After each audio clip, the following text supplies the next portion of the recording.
So welcome back to part 2 of lecture 5. So just now I have asked you a question, right? So when you observe this size of this step, so that is 1 volt as per this value is here. Now I don't have all these values. What I have is plus M max and minus M max and the number of quantization levels. Okay, so how do you write in general the expression for step size? So that is what the question I have posed. So I think you got the answer. Okay, very good. So the size of the step data in general is given by 2M max by L. Okay, where L is the number of quantization levels. L is number of quantization levels. Okay, right. So as you can see now, okay, so 2M max is the numerator here. We have what is called 2M max. So what is 2M max? 2M max is the peak to peak amplitude, okay, right, of the signal, and that divided by the number of quantization levels L. So let us observe these values now. Okay, so this is 2 into M max value is how much? 4 volts into the diagram divided by what is L, number of levels, R, how many? It is 8. So we got the answer as how much? 1 volt. Okay, so by observing into the illustration, we have set the value as 1 volt, but in general, without these values, okay, when you are given with the peak to peak amplitude and the number of quantization levels, so what is the expression for step size delta? 2M max by L. So for any values, you can just find out the corresponding value of step size delta. Okay. So, but there is a caution here, a word of caution. Now remember, now see what is happening. This value of 1 volt, the step size delta, in this example is uniform or constant throughout. So wherever you take the value of delta, that is 1 volt, that is constant. Okay, right? So this form of quantization in which the step size is constant or fixed, and that is what is called uniform quantization. Okay, right? So in one word, I can say that quantization is of one classification, that is what is called uniform quantization. So what is uniform quantization? Uniform quantization means the step size is constant or fixed. So this expression for delta equal to 2M max by L is valid only when the step size is fixed or constant throughout the quantization process. Or in simple words, this expression for delta 2M max by L is valid only for uniform quantized signals or for uniform quantization. Okay, right? Now, what if the step size varies? Okay, right? So we are going to discuss those examples as well in the forthcoming lectures. Okay, right? So what if the step size varies for your given m of t? When I quantize that, okay, the step size varies. That quantization is what is called non-uniform quantization. Okay, right? Non-uniform quantization. So quantization is 2 types: uniform quantization and non-uniform quantization. Okay, fair enough? So we will talk about non-uniform quantization also in good detail in the forthcoming lectures. But at this point, please understand that whenever I say quantization, it is assumed that I am talking about uniform quantization, unless otherwise I say specifically non-uniform quantization. Okay, so please remember this point. Okay, fine.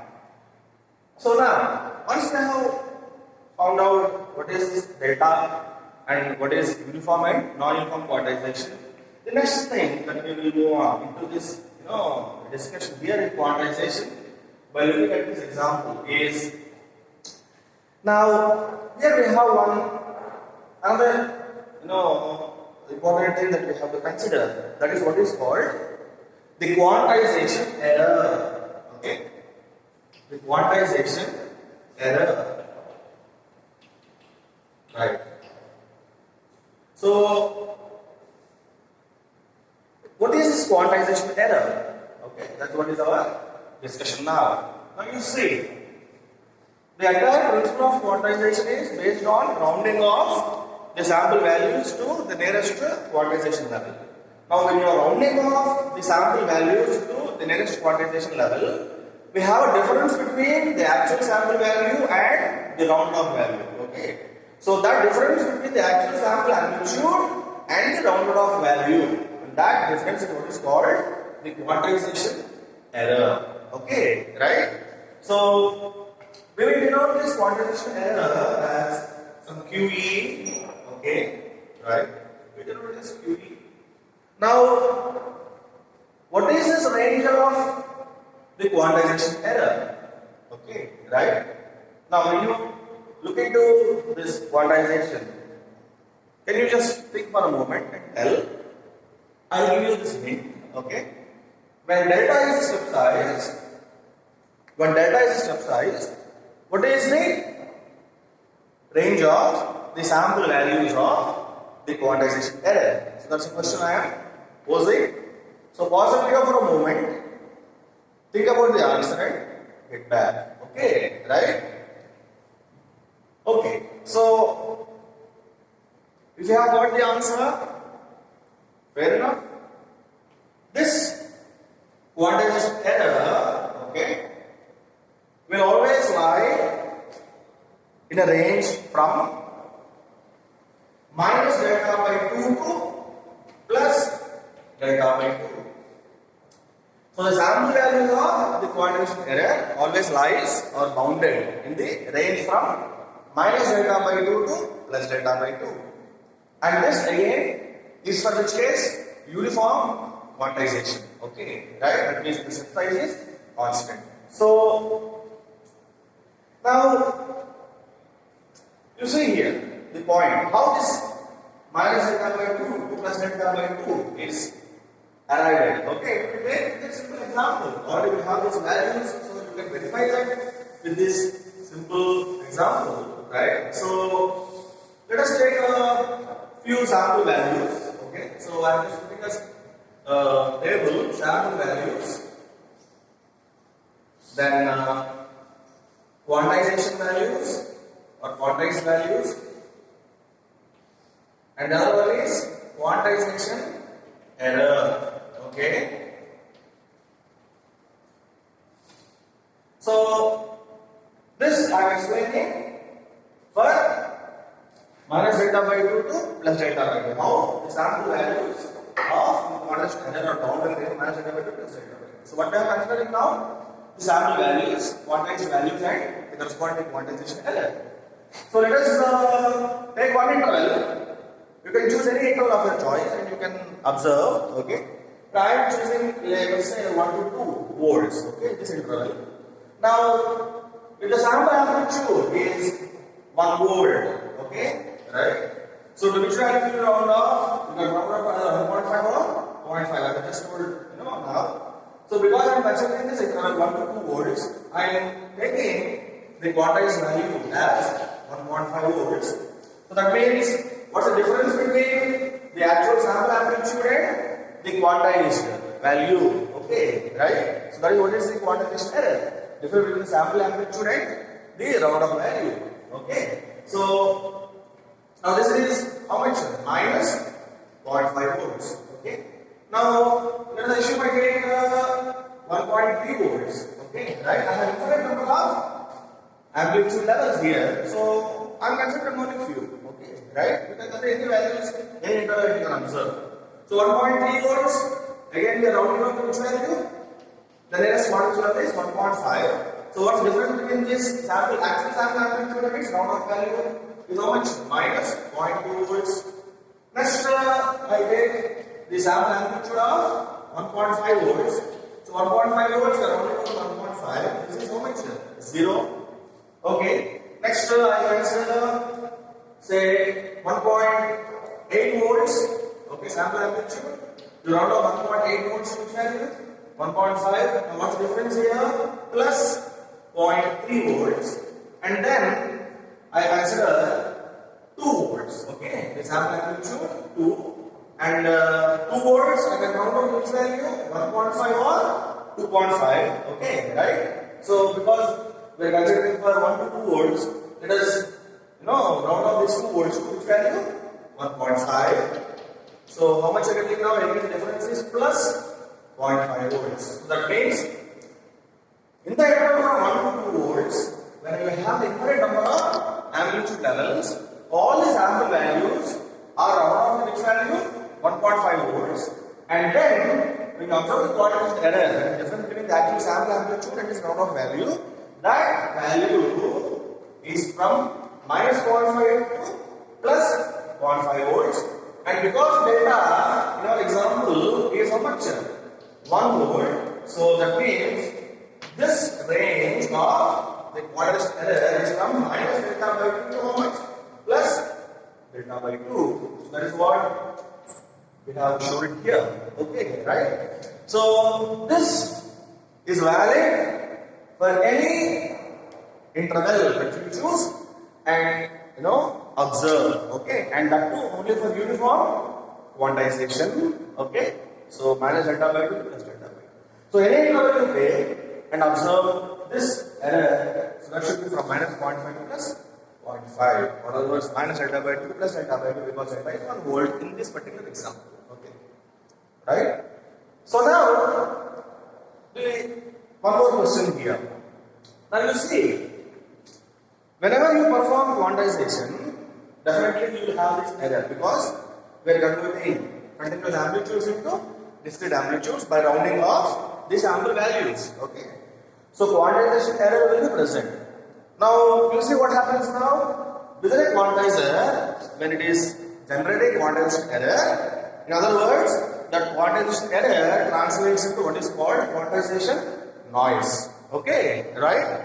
So when the quantization noise is more, okay. Now what happens to the signal to noise ratio? You know what is signal to noise ratio? Ratio of the output signal power to output noise power. When you take the output signal to noise ratio in a system. Okay. So in this example, our noise is the quantization noise generated within the quantizer. Because of what? The quantization error. So what happens to now the output signal to quantization noise ratio? So the output signal to quantization noise ratio when the quantization error is more is what happens? That value will decrease. Okay, the SNR will decrease. Okay, so when the signal quantization noise decreases, what happens? The quality of the signal also will decrease in simple terms. So what I have to do?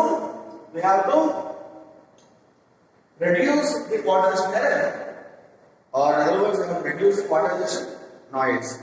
So to reduce the quantization error, okay, what we have to do? So that's the question I am posing.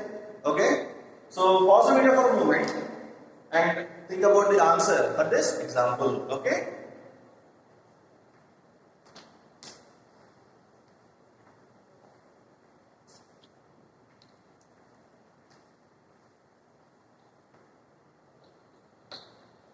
Okay, so I think you got the answer. That's very good.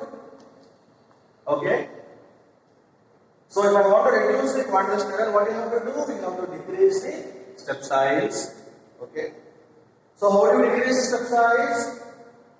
Now remember the point here. You cannot change the range of your M of t because M of t is present within this range. Okay. So I cannot change this to your max. Your max is fixed. Okay. So what I have to do is I have to increase the number of quantization levels. Okay, right? Increase the number of quantization levels. So that means in this example we have 8 quantization levels. So what if I increase this value to 16? 16. Okay, right? So then your step size delta will reduce. So when delta is decreased, what happens to the quantization error? The quantization error also will decrease and followed by a reduction in quantization noise and an improvement in signal to noise ratio. Okay, right? So that is a very important thing that you have to, remember. Okay, so in a uniform quantization, to reduce quantization error, decrease the step size. Or in other words, increase the number of quantization levels. Decrease the step size, or increase the number of quantization levels L. Okay, right? So that is what is the important thing that you have to understand. Now the point here is when the number of quantization levels are increased, okay, right, and when the step size is proportionately reduced, so what happens? Your quantized signal now looks much more closer, to M of t. So that's what we have seen just now. So quantized signal is an approximation to M of t. So your approximation to M of t will be much better or much closer when the step size is very small. Okay, so increase the number of quantization levels, 16. Okay, right? Or even higher, 32. Okay, or even powers of 2. Okay, right? Increase the number of levels, 64, 128, or 256. Okay, so bring your NQ of t to a much closer approximation to M of t. Okay, right? And please remember that we cannot make the quantization error 0, because when you are doing quantization, always remember that it generates, the quantization error. So ultimate thing, it narrows down to how to minimize the quantization error. So how many number of levels, okay, shall we choose in our quantizer? Okay, right? So that is what is the discussion is all about. Okay, for the quantization. So in the next lecture, okay, we will discuss the third step in PCM, that is the encoding. Okay, right? So until then, keep watching the lecture videos, okay, from our channel. And if you have any queries, okay, please feel free to post in the comment sections in the YouTube. Also, you can send me an email, okay, to my mail ID, M.Y.B.Murthy@gmail.com, and I will reply within 24 hours. Okay. So until then, happy watching. Thank you.